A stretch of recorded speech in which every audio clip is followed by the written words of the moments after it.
할렐루야. 오직 예수, 마라나타, 성령 충만. 오늘도 하나님의 집에 나와 예배하는 여러분들에게 우리 아버지 하나님 은혜와 평강이 넘치시길 주 예수 그리스도 이름으로 축원합니다. 예수님께서 산상수훈 마태복음 5장에서 7장까지 천국 시민의 생활의 원리와 내용을 말씀하여 주셨고, 이 8장에 들어와서 먼저 나환자와 그 다음에 중풍병자를 고치는 이적을 행함으로 하나님의 사랑을 보여주셨습니다. 오늘 본문에는 예수님을 따르는 자 세 종류의 사람들을 보여주고 있습니다. 그래서 주님을 따르는 자라는 제목으로 이 시간 우리에게 주시는 하나님의 말씀을 함께 받겠습니다. 첫째는 병 고침을 받고 따르는 자입니다. 예수님께서 베드로의 집에 들어가셨다 그랬습니다. 예수님은 집이 없었어요. 세상 모든 만물을 창조하신 하나님이신데 집이 없었어요. 집도 없고 아파트도 없고 전세방도 없었습니다. 목수일을 하셨기 때문에 큰 집 사서 고쳐서라도 자기 집을 가질 법한데 그런 걸 소유하지를 않았어요. 이 가버나움에서 사역을 하시면서 베드로의 집에 기거하면서 사역을 하셨습니다. 그래서 오늘 보니까 예수님이 베드로의 집에 들어가셨다. 베드로는 결혼했습니다. 아내가 있어요. 여기 장모님이 나오잖아요. 근데 이 베드로는 그 아내와 결혼해서 같이 살 뿐만 아니라 전도하는데도 베드로의 아내가 같이 동행한 것이 성경에 나옵니다. 그리고 순교도 같이 했대요. 대단한 열성 있는 사람입니다. 바울이 베드로가 아내를 거느리는 것에 대해서 한번 언급한 일이 있습니다. 근데 천주교에서 교황과 신부의 독신제 주장을 무색해 하는 성경 구절입니다. 이게 예수님께서 산상수훈을 마치시고 내려오는 길에 나환자를 고치시고 가버나움의 동네에 들어가서 백부장하인 중풍병자를 고치시고, 지금 이 베드로 집에 들어간 것은 피곤한 몸, 쉬러 들어가셨는데 그만 베드로의 장모가 열병에 시달리고 있는 거예요.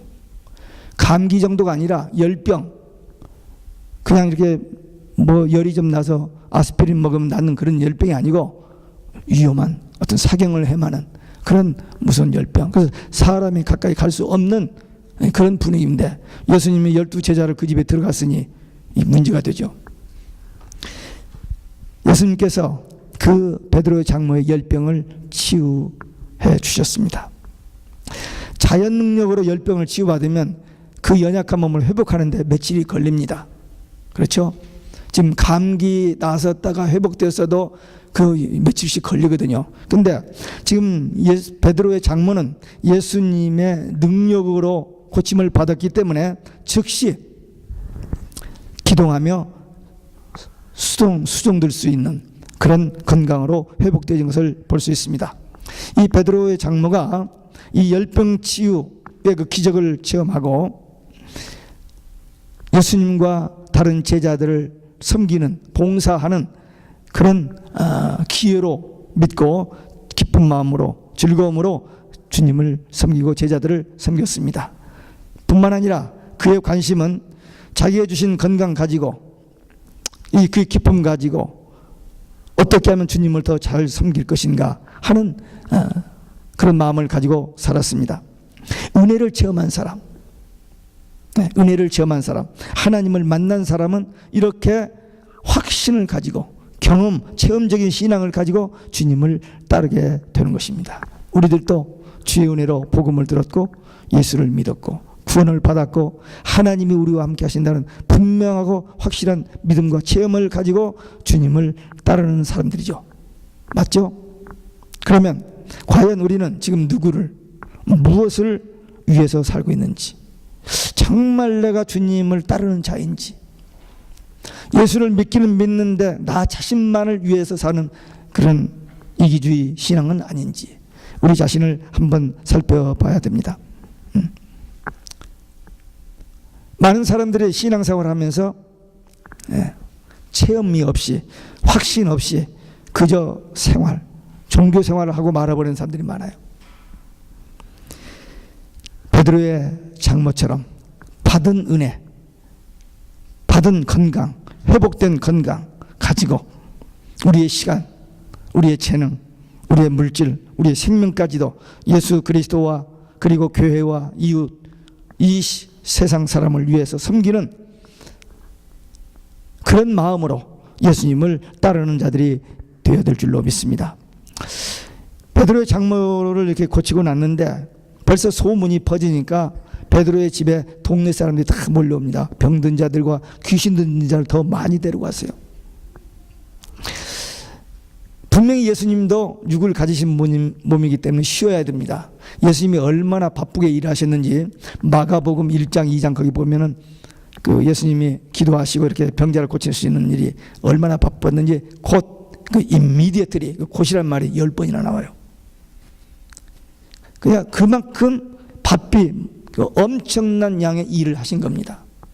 그리고도 그 다음날 새벽에 미명에 일어나서 새벽 기도를 갔어요. 새벽 기도하셨습니다. 제가 빛과 사랑이라는 그 잡지, 월간 잡지에 설교 한 편을 부탁해서 부활절 메시지를 제가 지난 2월 말에 보냈어요. 근데 그 책이 3월달 부활절 책으로 나왔는데 거기 제 메시지가 떠 있어서 한번 보면서 책을 좀 그 전에 보긴 봤는데 자세히 보지 않았는데 이번에 손에 잡혀서 그 책을 봤더니 거기에 어떤 분 한 분이 이민에 와가지고 어떻게 옷가게를 하나를 구했는데 35,000불짜리 그냥 다 안 돼서 망해가는 그 가게를 모르고 그냥 샀어요. 사가지고 얼마나 열심히 일을 했는지 1년 후에 70만 불 매상을 올리는 그런 비즈니스 확장됐어요. 예, 뭐 그럴 수도 있죠. 뭐. 근데 제가 놀란 것은 그 사람이 새벽에 일어나서 시계를 셋업해 놓고 일어났는데 몸이 너무 움직이지를 않아서 일어날 수가 없는 거예요. 그래서 일부러 침대에서 떨어져 가지고 잠을 깨가지고 새벽 기도를 갔다는 거예요. 지금은 500개의 도시 다른 나라까지 이렇게 매상을 하는 그런 대기업으로 성공했다는 그런 얘기가 나오는데 제 눈에 딱 들어온 것은 뭐냐면 육신에 피곤하니까 하루 좀 쉬면 어때요? 근데도 침대에서 떨어져서 잠을 깨가지고라도 새벽 기도를 갔다는 것. 그 뭐냐면 프라이어리티 문제입니다. 하나님 앞에 기도하고 예배하고 그게 그렇게 중요하다고 생각했기 때문에 그렇게 살았던 것입니다. 우리의 모든 삶이 정말 해야 할 일, 하고 싶은 일이 많이 있다 할지라도 주님을 섬기는 일에 주님과 나의 관계 그 일이 모든 일보다 앞서야 됩니다. 예수님께서 피곤하심을 잊으시면서까지도 모든 병자들을 치유하신 것은 물론 인간을 사랑하는 마음도 있지만 예언의 성취입니다. 이사야서의 예언에 그리스도는 우리의 연약함을 친히 담당하시고 우리의 죄와 병을 짊어지신 고난의 종으로서 메시아였다 하는 것입니다. 분명히 예수님도 피곤하셨습니다. 졸리셔서 졸리기도 하셨습니다. 그런데도 환자들이 오고 어려움을 당한 자들이 있고 문제 있는 자들을 보면은 전심으로 사랑으로 그들을 치유하여 주시고 문제 해결해 주셨습니다. 이 베드로 장모의 병을 고치신 그 예수님이나 지금 우리가 믿는 예수님이나 똑같은 예수님이시고 똑같이 살아계신 분이십니다. 물론 예수님이 십자가에 죽으셨습니다만 부활하셔서 지금 하늘 보좌 우편에서 우리를 위해서 중보 기도하고 계신다라고 로마서 8장 34절은 말하고 있습니다. 그 예수님께 믿음으로 기도하면 질병에 치유받고 문제 해결을 받습니다. 문제는 물론 지금은 그때는 예수님이 직접 하셨습니다만 지금은 예수님의 이름으로 기도, 예수님의 이름으로 기도하면 그런 응답을 받고 해결을 받습니다. 근데 고침을 받고 해결받고자 하는 그 믿음과 확신을 가지고 주님께 나오느냐 안 나오느냐 문제입니다. 나오느냐 문제를 해답을 받아요. 오늘 아침에도 일부 예배 마치고 어떤 분이 너무너무 어려운 그 힘든 그런 상태로 교회에 나와서 기도해 달라고 그래서 저 뒤에 사람들이 웅성웅성 하는데도 안수 기도해 줬습니다. 네. 물론 제가 기도한다고 다 낫는 건 아니에요. 그러나 예수님의 이름으로 기도할 때 오늘날 우리에게도 질병의 치유와 문제 해결, 기도 응답 사건들이 얼마나 많이 나타나는지 모릅니다. 믿음이에요. 믿음 문제.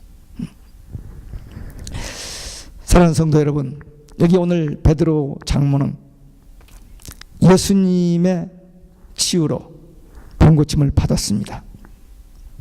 우리도 죄 문제 해결 받았고 병고침 받았고 그리고 하나님의 은혜 입은 자들이니까 체험적인 신앙 가지고 끝까지 나중까지 변질되지 말고 예수님을 따르는 자들이 되시기를 주 예수 그리스도 이름으로 축원합니다. 두 번째, 일시적 감정으로 따르겠다는 사람입니다. 한 서기관이 나와 예수께 말씀하되 선생님이 어디로 가시든지 저는 쫓으리이다. 예수님께서 병 고치시는 것을 보시고 많은 무리가 나오는 것을 보시면서 예수님이 건너편 마을로 가자 그러셨습니다. 왜? 병 고치는 것도 중요하지만 복음 전하고 또 예수님의 제자들 훈련하는 것이 중요하기 때문에 한 곳에 스테이하지 않냐고 갑니다. 여러 번 마가복음에도 그런 일이에요. 여기서 사람들이 막 나와서 붙잡은데도 또 다른 곳으로 옮겨갑니다. 근데 예수님이 이제 떠나려고 하실 때 두 사람이 예수님을 따르겠다는 표현을 합니다. 한 사람은 서기관이었습니다. 서기관은 바리새인들과 마찬가지로 예수님을 적대하는, 예수님을 대적하는, 예수님에게 시비 걸고 트집 잡고 또 이렇게 싸우려고 하는, 그래서 항상 예수님의 사역 현장에 나타나는 사람들 중에 한 사람이었습니다. 그런 사람 중에 하나가 예수님의 그 가르침을 보고 어떤 마음의 감동을 받아서 주님을 따르겠다고 한 것은 기특한 일입니다. 좀 대단한 일이에요. 그러나 그의 결단은 맹목적인 또는 일시적인 감정에 의한 것이었습니다. 예수님의 그 가르침이나 치유사역을 보면서 예수님을 따라다니면 뭔가 되겠구나, 어떤 성공, 출세 뭐 이런 것을 기대하고 예수님을 따라보겠다라고 표현을 했던 것입니다. 그런데 예수님께서 그에게 여우도 굴이 있고 공중의 새도 거치가 있으되 오직 인자는 머리 둘 곳이 없다 그랬습니다. 아무것도 없다는 겁니다. 모든 만물을 가지신 분이신데 nothing, 아무것도 소유하지 않은 채 하나님의 일을 하고 있습니다. 마태복음 10장에 보면 예수님께서 제자들을 보내면서 주머니 차지 말라 그랬습니다. 먹을 것을 주시고, 마태복음 6장에도 보면은 먼저 그 나라와 그 의를 구하면 의식주 문제 해결해 주신다고 약속하셨어요. 하여튼 예수님은 그렇게 가르치셨고 그렇게 실제 삶을 보여주셨습니다. 예수님을 따르는 길은 일시적인 어떤 충동, 어떤 감정, 그리고 예수님을 따르면 잘 되겠다, 성공하겠다 이런 수지타산 계산해서 따르는 게 아니고 예수님을 따르는 좁은 길, 고난의 길, 희생의 길, 그럼에도 불구하고 주님의 부르심에 그 길이 생명의 길이 영생의 길이고 구원의 길이기 때문에 따르는 것이어야 됩니다. 일시적인 기분과 감정은 조금 가다가 어려움이 와버리면, 조그마한 시험만 하면 아무 미련 없이 내팽개쳐 버립니다. 우리 신앙의 선배들 보면요, 정말 어려운 상황 속에서 복음 증거했습니다. 주의를 했어요. 근데 좀 그 중간 세대를 건너뛰어서 오늘 이 시대에 많은 그 젊은 목회자들이 목회하다 그만두는 사람이 많이 나옵니다. 자기가 왜 신학교를 나왔고 왜 목사 안수를 받은지 모르고 그냥 하다가 힘드니까 나 이건 못해 하고 집어치워버리는 사람들이 상당히 많아요. 물론 그 중간 세대 힘들어도 좀 이렇게 신앙 선배들을 많지는 못 따라가지만, 그러나 안 해 하고 집어치지 않고 그냥 질질이라도 끌려가는 그 중간 세대가 있습니다만, 요즘 젊은 세대 중에는 하다 그만두는 분이 많습니다. 어떤 경우는 다 이게 돈을 교단에서 다 도와주고 또 여러 교회에서 모아서 사람까지 모아줘도 하다 보면 좀 힘들고 어렵다고 생각하면 그만두어버려요. 큰 교회에서 부목사까지 하던 사람이 집어치고 마라탕 가서 선생하는 사람들 있어요. 한두 사람이 아닙니다. 상당히 많아요. 왜? 목회하면은 성공한다는 개념이 머릿속에 들어있는 거예요. 우리 신앙의 선배들은 고생하는 게 그 상징이었는데, 근데 요즘 목회자들은 성공하지 않아요. 그렇게 부자들이 어디 있습니까? 엄청난 부자들이잖아요, 목사들이. 그러니까 그걸 보고 나도 저렇게 한번 성공해 보겠다고 나섰다가 안 되니까 집어치워버리는 거죠. 근데 예수 믿는 길은 그게 아니거든요. 예수 믿으면 다 부자 됩니까? 병도 없고 모든 자식들 다 하버드 대학 가고 그래요? 아니잖아요. 예수 믿어도 병 걸리고, 예수 믿어도 고난이 오고, 예수 믿어도 어려움이 와요. 그럼에도 불구하고 예수 믿고 따르는 그 길이 영생의 길이기 때문에, 천국 가는 길이기 때문에 그 길을 가는 길이야지, 예수 믿고 성공하고 출세하는 것 때문에 믿는 사람들은 그대로 안 되면 내팽개 쳐버리는 것입니다. 분명히 예수님은 나를 따르려거든 자기를 부인하고 십자가를 지고 나를 쫓으라 했거든요. 근데 예수님을 따르는 자들이 그런 마음으로 따르는 게 아니라 분명히 예수님을 따르면 뭔가 되겠다, 신념 가지고, 믿음이 아니거든요. 믿음은 말씀에 대한 믿음이야지 자기 마음에 이렇게 하면 되겠다, 그건 신념입니다. 예수님께서 친히 고난의 길을 가셨어요. 하나님이신데 예수님이 죽은 자도 살리시고 풍랑도 잔잔케 하시는 그런 하나님이신데 고난의 길을 가셨어요. 나중에 그 잡히시기 전날 밤에 겟세마네에서 동산에서 기도할 때, 잡히실 때에 그때 베드로가 칼로 그 종의 귀를 잘랐을 때, 내가 지금이라도 하나님께 구하면 12천사장 나타나서 이거 다 해결할 줄 모르느냐 그러셨잖아요. 그런데도 예수님이 십자가에 죽으셔야만 했기 때문에 우리 죄의 값을 지불하시고 우리 죄 문제를 해결하시기 위해서, 그래서 돌아가셨던 겁니다. 그러나 죽음의 권세, 사망의 권세, 그 마귀의 권세에 묶여있지 않냐고 부활하셔서 우리의 구주가 되셨습니다. 그 예수님이 고난의 길을 가셨어요. 그리고 예수님을 따르는 제자들에게도 고난의 길을 이야기했습니다. 그러니까 주님을 따르는 길은 감정적으로, 이모셔널리 잠깐 그걸로는 안 됩니다. 어떤 고난이 와도 그 길을 따르겠다는 그 결단, 그 주님의 말씀이 그렇게 하셨으니까 그 말씀대로 끝까지 믿음과 인내를 가지고 따라가야 돼요. 오늘 이 자리에 계신 우리 모두는 어떤 환경, 어떤 위기, 어떤 고난이 와도 끝까지 예수님 따라 승리하는, 주님 나라가는 믿음의 용사들, 기도의 용사들 되시기를 주 예수 그리스도의 이름으로 축원합니다. 끝으로 나중에 따르겠다고 핑계하는 자가 있습니다. 여기 21절에 보니까 제자 중 하나가 가로되 주여 나로 먼저 가서 내 부친을 장사하게 허락하옵소서. 예수님을 따르겠다고 나선 제자 중 하나가 예수님께 내가 예수님을 따르기는 따르겠는데 먼저 부친을 장사하기를 허락하여 주옵소서.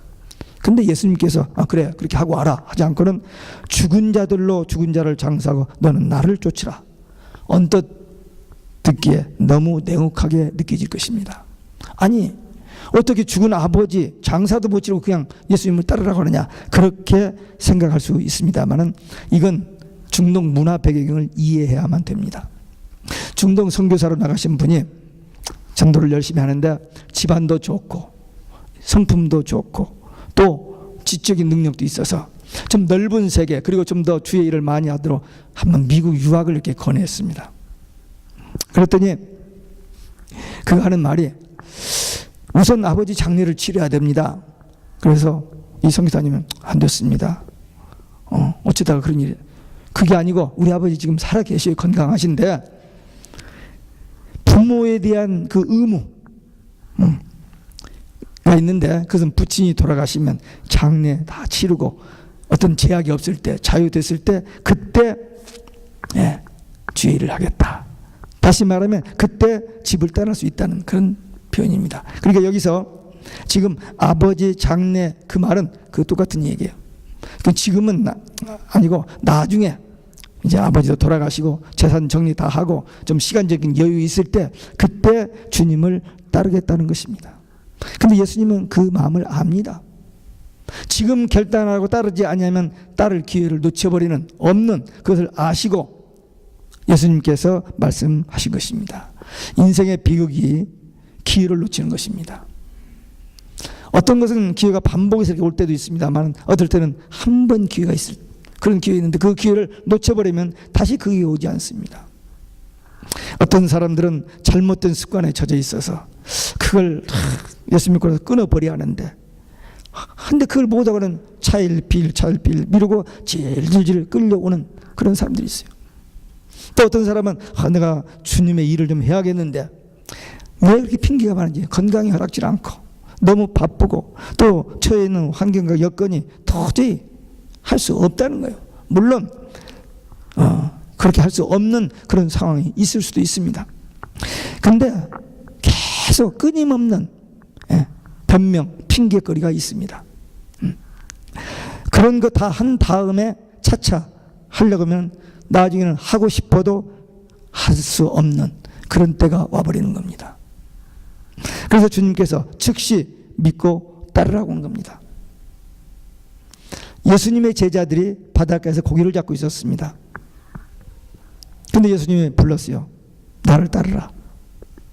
그때 이 제자들이 다가 아닙니다만 그 네 제자가 그 그물과 배를 그 자리에다 놓고 그냥 따라와 버렸어요. 그냥 즉시. 물론 그들의 부족하고 약한 부분이 있었습니다마는 주님의 부르심에 변명, 이유, 핑계 대지 아니하고 즉시 따라 나섰던 거예요. 그래서 그들이 이 교회사에 엄청난 그런 큰 위대한 사역을 이룰 수 있었던 것입니다. 그 제자들 보면은 똑똑하고 뭐 대단한 뭐 인격적으로 훌륭한 그러지 않았습니다. 그야말로 평범한 그냥 중산 상류가 아니고 밑바닥 아주 평범한 서민들이었습니다. 그런데 주님 말씀 듣고 배우고 무엇보다도 성령 받고 나서 그들이 이 세상을 변화시키는 그 위대한 역사에 쓰임 받았다는 사실을 우리는 알고 있습니다. 우리가 여기 예수님께서 죽은 자들로 죽은 자를 장사하고 너는 나를 쫓으라. 이게 뭐냐면 세상 사람들 그 세상 그 중요하다고 생각 그 일을 그들에게 맡기고 너는 나를 쫓으라. 더 귀한 일. 그렇게 말씀하셨습니다. 부모에게 효도 분명히 귀한 일입니다. 성경에서 가르치는 효도입니다. 그러나 하나님을 믿는 신앙, 예수님을 따르는 주의 일을 하는 것과는 비교할 수 없습니다. 분명히 부모 사랑하고 남편과 아내가 사랑하고 자식을 사랑하라고 성경이 가르치고 있습니다. 근데 그 사랑하는 것과 하나님을 사랑하는 것과는 별개요 우선순위가 다릅니다. 예수님께서 마태복음 10장에서 아비나 어미를 나보다 더 사랑하는 자는 내게 합당치 않다고 말했습니다. 분명히 남편과 아내 사랑하고 부모와 자식 사랑해야 됩니다. 그러나 하나님이 먼저입니다. 하나님이 먼저 우선순위입니다. 먼저 그 나라와 그 의를 구하라. 그러면 모든 문제 해결해 주신다고 약속하셨어요. 그러니까 중요한 일이 많고 또 해야 할 일이 많이 있음에도 불구하고 예수님을 따르는 일, 그게 넘버원입니다. 왜? 그건 영원한 일이거든요. 다른 것은 환경과 상황에 따라서 바꿔질 수 있는 일이지만 예수 믿는 일은 영원. 물론 나중에 기회가 있을 수도 있다고 생각할 수 있지만 예수님은 그렇게 뒤로 핑계대지 말고 미루지 말고 right now, here and now, 지금 이 자리에서 바로 주님을 따르라는 거예요. 그러면 주님을 따르는 일과 내가 지금까지 하던 일과 상충되지 않겠느냐? 예, 상충될 때도 있습니다만 손해보는 때도 있습니다만 좀 안 될 수도 있습니다만 하나님께서 복을 주시면 됩니다. 예. 그래서 우리가 지금까지는 차차차 뒤로 미루었던 그런 일들이 있다 할지라도 이제는 미루지 말고 오늘 주님이 나와 함께 계시고 오늘 주님이 나에게 명하시는 말씀에 순종해서 즉시 주님을 따르는 길을 선택하는 것이 하나님께서 우리를 향하신 하나님의 뜻입니다.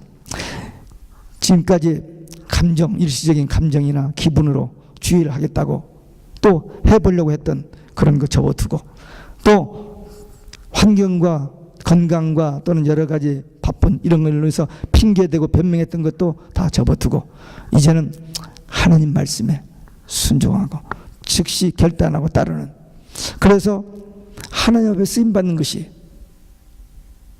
이것이 우리가 이 땅에 살 수 있는 가장 위대한 일입니다.